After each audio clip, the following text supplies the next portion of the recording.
बहुत समय पहले की बात है। उत्तर प्रदेश के जौनपुर जिले में एक छोटा सा गांव था, जरौटा। इस गांव में एक ही छत के नीचे रहते थे चार भाई: विजय, अच्छेलाल, रामदुलार और रामाश्रय। चारों भाई एक ही माँ बाप की संतान थे, लेकिन स्वभाव में जैसे चार अलग अलग मौसम। विजय, सबसे बड़े भाई, की उम्र 76 साल थी।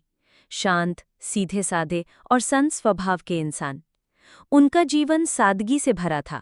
मंदिर में पूजा पाठ, गौ सेवा और जरूरतमंदों की मदद ही उनका काम था। गांव वाले उन्हें बाबा कहकर इज्जत देते थे। दूसरे भाई अच्छेलाल की उम्र 65 थी। नाम भले अच्छेलाल था, पर आदतें ऐसी कि गांव वाले उन्हें कंजूस नंबर 1 कहते। पैसे के पीछे ऐसा पागलपन कि खुद भी अधपेट खाता और दूसरों को एक पैसा देने में भी कतराता। तीसरे भाई रामदुलार की उम्र 62 साल थी। हर बात पर गुस्सा, हर वाक्य में गाली। उसका गुस्सा इतना मशहूर था कि गांव के बच्चे भी उसकी परछाई से डरते थे। कोई गलती से उसके खेत में भी घुल जाए तो पूरा गांव उसके चिल्लाहट सुन लेता। और सबसे छोटा भाई रामाश्रय की उम्र 60 साल थी। गायों का व्यापारी, लेकिन दिल से कठोर। गायों को भूखा रखना, बीमार पड़ने पर उन्हें छोड़ देना, यही उसका व्यवहार था।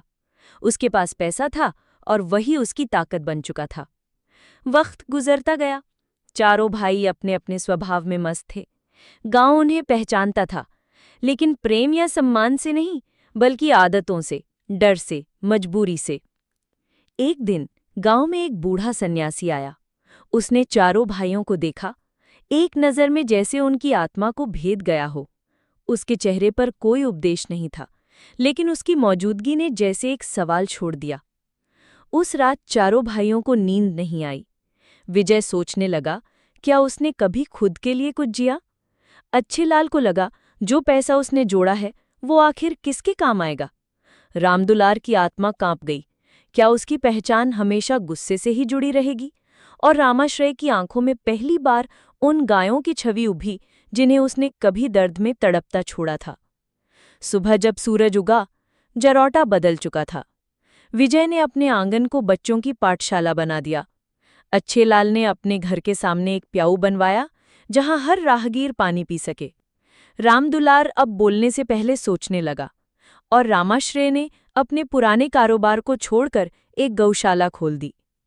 जरौटा के लोगों ने धीरे धीरे महसूस किया कि अब ये चारों भाई पहले जैसे नहीं रहे। गांव की गलियों में अब भी वही चार रास्ते हैं, पर अब वे सब एक ही दिशा में जाते हैं, इंसानियत की ओर। क्योंकि वक्त और आत्मचिंतन इंसान को बदल ही देते हैं।